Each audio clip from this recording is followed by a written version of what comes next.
नमस्कार। वासुदेव एजुकेशन के online learning platform में आप सभी का स्वागत है। तो आज के वीडियो में अपन बात कर रहे हैं समघात रेखिक अवकल समीकरण के बारे में कि किस प्रकार के रेखिक अवकल समीकरण को समघात रूप में बदला जा सकता है। तो रेखिक अवकल समीकरण का टाइप है a प्लस बी एक्स की power n D N Y upon में डी एक्स की power n a plus b x की पावर n माइनस एक डी एन माइनस एक वाई अपॉन में डी एक्स की पावर n माइनस एक plus dot dot a plus b x d Y upon में D x plus a n Y बराबर में Q x. इस रूप का जो अवकल समीकरण है, इस रूप के अवकल समीकरण को समघात रेखिक अवकल समीकरण में बदला जा सकता है। वो कैसे? बदलने के लिए जो a प्लस बी एक्स है, a प्लस बी एक्स को v के बराबर माना कि इस टाइप के रेखिक अवकल समीकरण को अगर अपने को समघात रूप में बदलना है तो a प्लस बी एक्स के बराबर v माने, a प्लस बी एक्स बराबर v मान के और यहां से x का मान निकाल ले। x का मान आ जाएगा बी एक्स बराबर v माइनस ए या x बराबर में v माइनस ए बटा बी। ठीक है, इतना तो ये आ गया। इतना काम करने के बाद ये जो a प्लस में बी एक्स बराबर v है, इसका x के सापेक्ष अवकलन कर लो। x के सापेक्ष अवकलन करेंगे तो b बराबर में आ जाएगा dv अपॉन में dx। b बराबर में आ गया dv अपॉन में dx। जैसे अपन ने a प्लस बी एक्स बराबर v रखा है, वैसे ही अपने को इन सभी चरों को बदलना है। अर्थात जैसे dy अपॉन में dx है, इस dy अपॉन में dx में x के जगह v रखना है, x के जगह v रखना है। इसके लिए dy अपॉन dx को dv से गुणा कर लेंगे और dv से भाग कर लिया। dy अपॉन में dx को dv से गुणा कर लिया और dv से भाग कर लिया। dv से गुणा और dv से भाग करने पर ये समीकरण बन गया dy अपॉन में dv और dv अपॉन में dx। dv अपॉन dx का मान है अपने पास में b, तो यहां रखेंगे b dy अपॉन में dv। अर्थात dy अपॉन में जो dx है, उस dy अपॉन dx के जगह अपन रख सकते हैं b dy अपॉन में dv। इसी प्रकार d2y अपॉन में dx स्क्वायर की जगह क्या रख सकते हैं? इसके लिए d2y अपॉन में dx स्क्वायर को d अपॉन में dx इंटू dy अपॉन में dx लिख सकते हैं। dy अपॉन dx का मान है d अपॉन में dx, dy अपॉन dx का मान है b dy अपॉन में dv।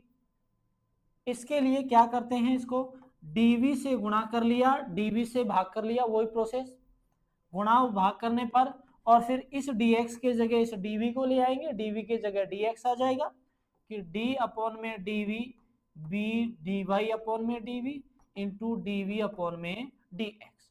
इस रूप में आ गया। अवकलन इसका अगर करें तो b तो ऐसे कैसे, dy अपॉन dv का फिर से v के सापेक्ष करोगे तो dy अपॉन में d2y अपॉन में dv स्क्वायर प्लस में b का v के सापेक्ष किया, चूंकि अचर पद है तो जीरो हो गया, इनटू में है dv अपॉन में dx, और dv अपॉन dx का मान अपने पास में b है, यहां रखोगे तो ये बन जाएगा b स्क्वायर d2y अपॉन में dv स्क्वायर।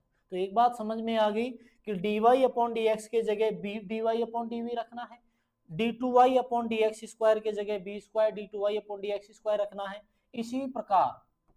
इसी प्रकार डी क्यूब वाई अपॉन में डी एक्स क्यूब के जगह आ जाएगा b cube d cube y upon में डी वी क्यूब। ऐसे 4 आ गई तो उसके लिए बी की पावर 4 डी 4 वाई अपॉन में डी वी की पावर 4 आ जाएगी। ये सारे मान अगर रखें तो ये सारे मान रखने पर जैसे अपने पास में ये n है, d की पावर n वाई अपॉन में dx की पावर n के जगह आ जाएगा b की पावर n d की पावर एन वाई अपॉन में डी वी की पावर n। ये सारे मान आ जाएंगे। इन सभी मानों को उठाया इस समीकरण नंबर 1 में रखा तो इसके जगह तो अपने पास में v की पावर n आ जाएगा, v की power n D N Y upon में डी एक्स की पावर n के जगह b की power n D N Y upon में डी वी की पावर n। आगे v की पावर n माइनस एक, b की पावर n माइनस एक, d की पावर n माइनस एक, y अपॉन में डी वी की पावर n माइनस एक plus dot dot v dy upon b dy upon में dv plus a n Y बराबर में क्यू, एक्स के जगह मान अपन ने निकाल रखा है v माइनस ए बटा बी, v माइनस ए बटा बी। ये समीकरण अपने पास में बन गया। इस समीकरण से अगर b की पावर n बाहर निकाल लें तो b की पावर n बाहर निकालने पर, b की पावर n बाहर निकाला तो v की power n dn y upon में dv की पावर n, प्लस यहां से b की पावर n बाहर निकालोगे तो b की पावर n माइनस एक है, b की पावर n, b की पावर माइनस एक, तो b की पावर n तो बाहर निकल गई, b की पावर माइनस एक बच गया, तो इसको लिख सकते हैं 1/b डी एन माइनस एक वाई अपॉन में डी वी की पावर एन माइनस एक। इससे अगले वाला पद आ जाएगा 1/b स्क्वायर डी की पावर एन माइनस दो वाई अपॉन में डी वी की पावर एन माइनस दो, प्लस डॉट डॉट प्लस में v, b की पावर n अपन ने बाहर निकाला है तो b की पावर n माइनस एक डी अपॉन में डी वाई अपॉन में d we plus a N बटा बी एन वाई बराबर में क्यू वी माइनस ए बटा बी। ये मान आ गया। ऐसे ही अब ये जो b की पावर n है इसको बटा में इधर लेके चले जाएंगे तो ये बन जाएगा v की power n D N Y upon में डी एक्स की power n plus 1/n minus upon में डी एक्स की पावर n माइनस एक प्लस डॉट डॉट v बटा बी एन माइनस एक डी वाई अपॉन में D X D we plus, sorry v है यहाँ, v प्लस में ए एन बटा बी एन वाई बराबर 1/b की power n Q v minus A बटा बी।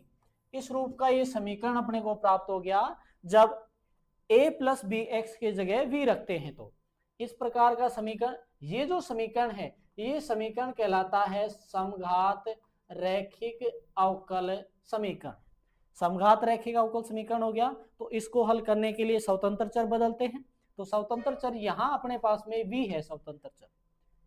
इससे पहले वाले वीडियो में जब समघात रैखिक अवकल समीकरण को अपन ने अचर गुणांकों वाले रैखिक अवकल समीकरण में बदला था तो उसका स्वतंत्र चर x था, x को बदला था अपन ने z में, यहाँ v है, x को z में बदला था तो x बराबर में लिया था e की पावर z और z बराबर में था log x। यहाँ स्वतंत्र चर अपने पास में v है तो v को बदलना है z में, तो यहाँ आ जाएगा v बराबर में e की पावर z और जो z है उस z के जगह आ जाएगा अपने पास में log v। इससे फिर ये अचर गुणांकों वाला रैखिक अवकल समीकरण बन जाएगा। बाकी प्रोसेस सेम है। तो एक एग्जाम्पल की सहायता से इसको देखते हैं। एग्जाम्पल है कि 1 प्लस एक्स की whole power 2 d two y upon d x square plus 1 plus x d Y upon d x plus y बराबर में ये मान। अब चूंकि यहाँ सारे मान अपने पास में ये है, इस समीकरण को समघात रूप में बदला जा सकता है। अब समघात रूप में बदला जा सकता है तो हल करने के लिए वही प्रोसेस है। अपने को इतना पता है कि 1 प्लस एक्स जो है इसको v के बराबर मानना है, यहाँ से x का मान निकालना है, x बराबर आ जाएगा v माइनस ए। फिर इतना पता है कि उस समीकरण में इससे पहले इसका जो मेथड है उस मेथड में अपने पास में था a प्लस बी एक्स बराबर में, तब अपने पास में dy अपॉन में dx के जगह अपन ने रखा था b dy अपॉन में dv, d2y अपॉन में dx स्क्वायर के जगह रखा था b स्क्वायर d2y अपॉन में dv स्क्वायर। ऐसे सारे मान रखते गए थे। तो यहाँ b का मान अपने पास में 1 है, यहाँ चूंकि b का मान 1 है तो यहाँ रखते जाएं। यहाँ तो आ जाएगा भाई v स्क्वायर d2y अपॉन में dv की पावर 2, b का मान यहाँ चूंकि 1 है तो 1 का स्क्वायर 1 आ गया, प्लस इसके जगह v आ गया, dy अपॉन में dx के जगह आ जाएगा b dy अपॉन में dv, यहाँ b का मान इकाई है तो dy अपॉन में dv प्लस y बराबर में 4 y बराबर में 4 cos log 1 प्लस x के जगह मान अपन ने रखा है v, तो v। ये समीकरण आ गया जो कि समघाती रैखिक अवकल समीकरण है, अवकल समीकरण है। ये जो समीकरण है ये अपने पास में समघाती रैखिक अवकल समीकरण है। अब अगर इसके हल की बात करें तो हल के लिए स्वतंत्र चर बदलना पड़ेगा, क्योंकि यहाँ स्वतंत्र चर v है, तो v को z में बदलना है। तो इसके लिए माना v बराबर में e की पावर z तथा z बराबर में क्या आ जाएगा, log v।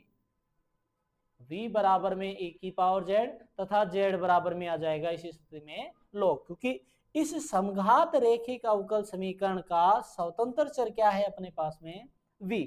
और समघात रेखिक अवकल समीकरण के मेथड में अपन ने पढ़ा था, तो उसमें स्वतंत्र चर x था, उसको z में बदला था। तो x को z में बदलना है तो x बराबर e की पावर z लिया था, यहां v को z में बदलना है तो v बराबर e की पावर z लेंगे, उस रूप में रख लिया। अब dy अपॉन में dx, x dy अपॉन में dx की जगह अपन रख रहे थे d ऑफ y। उस स्थिति में ये जो अवकल जो था, इस अवकल संकारक के जगह था d अपॉन में dy, सॉरी d अपॉन में dz।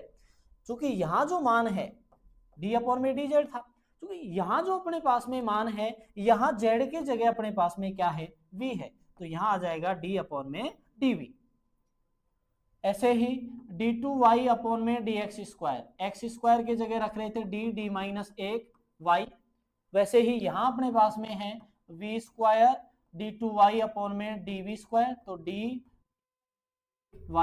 जहां d बटा v बराबर में है अवकल संकारक।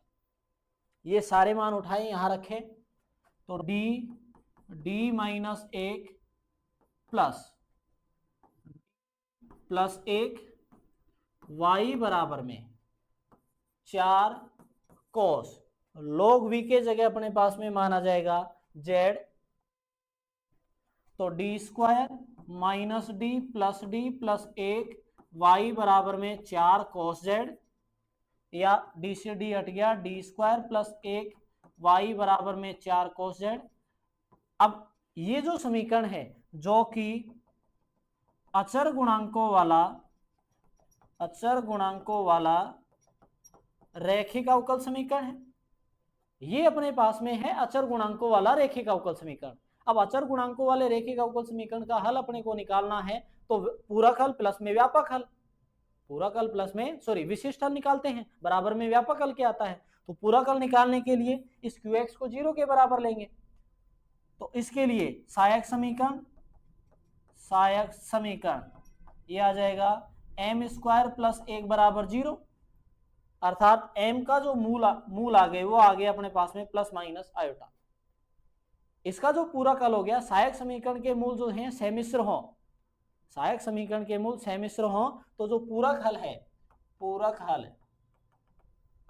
वो अपने पास में आ जाएगा e की पावर अल्फा x, e की पावर अल्फा के जगह ये जो रूप है ये अपने पास में बन गया प्लस माइनस आयोटा, तो अल्फा का मान 0, यहां स्वतंत्र चर क्या है, v है, तो e की power 0v c1 cos beta x, तो बीटा का मान 1 है, x के जगह क्या है v, plus c2 sign beta z, beta का मान 1, z यहां v, तो पूरा अपने पास में आ गया c1 cos v plus c2 sine v। v बराबर में है अपने पास में e की पावर z, v बराबर में यहां e की पावर z अपने पास में मान है, तो यहां रख देंगे, v बराबर में मान रख दिया। अब चूंकि v बराबर में मान अपन ने रखा है, v बराबर में मान नहीं रखेंगे, यहां अपने पास में d अपॉन में dz स्वतंत्र चर यहां z है, तो z का मान रखेंगे, z साइन z, z का मान जो है c1 c2